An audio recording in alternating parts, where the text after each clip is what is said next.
Oke, untuk contoh kasus yang pertama yaitu penggunaan SPSS untuk pengujian hipotesis sampel tunggal. Nah, buka dulu aplikasi SPSS-nya. Kemudian kita baca soalnya, sebuah asrama putri menyatakan bahwa menerima rata-rata 6 orang mahasiswa selama 2 tahun terakhir. Nah, ini untuk hipotesisnya. Kemudian, uji pernyataan tersebut pada taraf alfa 0,05. Jika diketahui data penerimaan mahasiswa selama 24 bulan terakhir adalah sebagai berikut. Nah, di sini ada 24 data, sehingga 24 data ini termasuk ke dalam sampel kecil. Yang akan kita gunakan adalah uji T. Pertama, klik variable view, lalu ketikkan nama datanya, data, klik enter. Pada desimal ini saya buat 0 aja karena di sini ada bilangan bulat, tidak berkoma. Lalu klik data view. Pindahkan data yang ini tadi sudah saya ketikkan pada Excel. Nah, di sini saya tinggal copy aja, Ctrl C. Kemudian Ctrl V. Nah, di sini datanya sudah ada. Kemudian klik menu Analyze, lalu Compare Means, klik One Sample T-Test.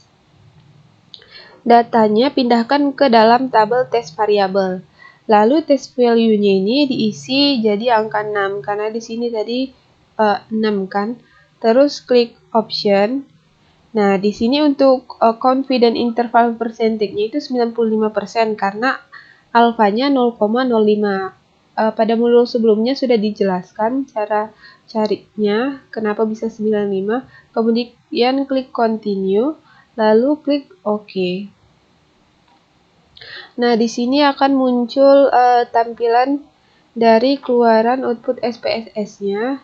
Ditunggu aja dulu.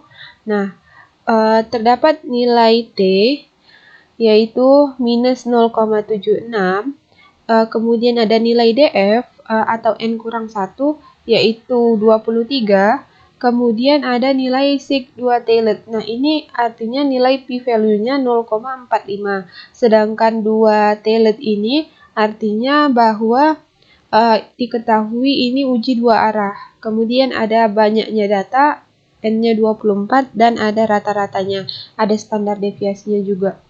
Oke, untuk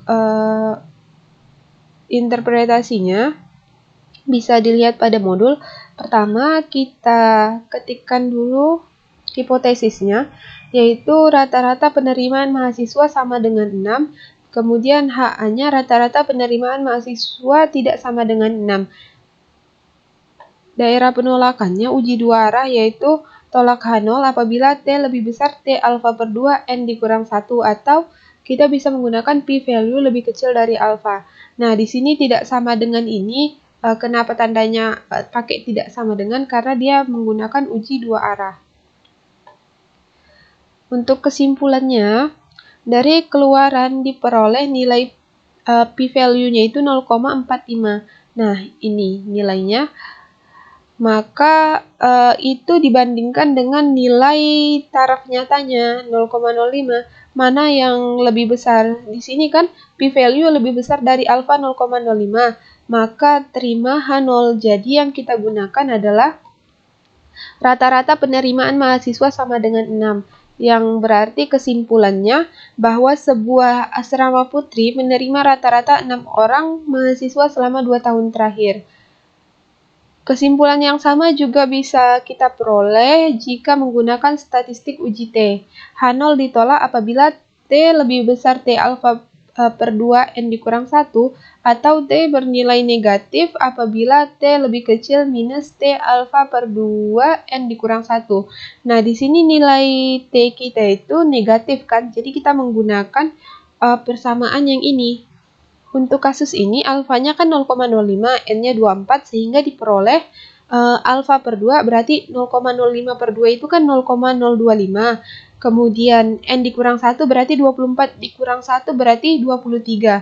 Nah, sama T 0,02523 ini sama dengan 2,069. Ini dapatnya dari mana? Ini bisa dilihat pada tabel T. Nah, cara membaca tabel T, tadi kan T-nya 0,025, Ini lihat 0,025,23. Nah, di sini kan nilai 23 untuk nilai DF-nya. Jadi, makanya didapatkan 2,069. Setelah itu, karena T lebih besar minus T 0,025,23, yaitu minus 0,77 lebih besar dari minus 2,069, maka hasilnya terima H0. Untuk contoh kasus berikutnya, yaitu menggunakan Excel. Di sini ada contoh sampel tunggal untuk sampel besar. Seorang dosen menyatakan berat badan rata-rata mahasiswa di universitas 150 pon. Seorang mahasiswa ingin menguji kebenaran kata-kata dosen itu dengan tingkat kepercayaan 95%. Jadi persentasenya itu 95%. Di sini rata-ratanya 150. Dia mengambil sampel acak 40 mahasiswa dengan beratnya yang masing-masing segini. Nah, 40 ini adalah N-nya. Kemudian, buka dulu Excel-nya. Tadi sudah saya, data yang ini pindahkan ke dalam Excel. Tadi sudah saya ketikkan. Kemudian kita cari nilai standar deviasi dan nilai z-test-nya atau p-value-nya. Nah, untuk cari nilai standar deviasi itu, kita bisa menggunakan rumus sama dengan std v.s karena dia pakai sampel. Jadi kita blok semua datanya ini. Data pertama sampai data terakhir, kemudian klik enter. Nah, untuk nilai standar deviasinya sudah diketahui. Kemudian untuk nilai z-nya atau p-value-nya bisa kita gunakan rumus ini. Ini bisa dilihat pada modul, ini ada rumusnya. A1 sampai A40 itu berarti data kita dari data pertama sampai data yang ke-40. Kemudian yang 150 ini adalah rata-rata yang ada di soal. Dan D5 ini adalah standar deviasinya.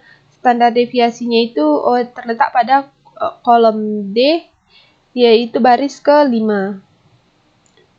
Sama seperti yang ini. Kemudian untuk interpretasinya, nanti ini di snipping aja. Kemudian untuk interpretasinya, bisa dilihat pada modul. Pertama, ketikkan dulu hipotesisnya, yaitu rata-rata H0, rata-rata berat badan mahasiswa sama dengan 150. HA, rata-rata berat badan mahasiswa tidak sama dengan 150. Daerah penolakannya itu menggunakan uji dua arah. Karena menggunakan uji dua arah, maka di sini tandanya tidak sama dengan. Tolak H0 apabila Z lebih besar Z alfa per 2 atau p-value lebih kecil dari alfa. Kesimpulannya, dari keluaran di atas diperoleh nilai p-value-nya itu 0,36. Sedangkan tarafnya adalah 0,05. Karena 0,36 lebih besar dari 0,05, maka terima H0. Jika terima H0, maka yang kita gunakan itu adalah hipotesis 0 yang ini, rata-rata berat badan mahasiswa sama dengan 150. Yang berarti bahwa dosen yang menyatakan berat badan rata-rata mahasiswa 150 pon adalah benar.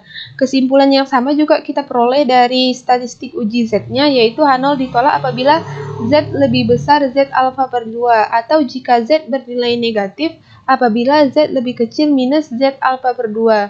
Untuk kasus ini, alfanya itu 0,05, maka diperoleh nilai Z per alfa per 2 berarti 0,05 bagi 2 itu 0,025. Sama dengan minus 1,96. Dari mana hasil ini? Ini kita bisa lihat pada tabel Z. Nah, pada tabel Z, cara bacanya itu kita cari nilai 0,025 di dalam sini. Nah, di mana 0,25? Ini 0,025. Nah, ini terletak pada minus 1,9, kemudian atasnya 6. Jadi, minus 1,96. 6 ini sebagai angka belakangnya.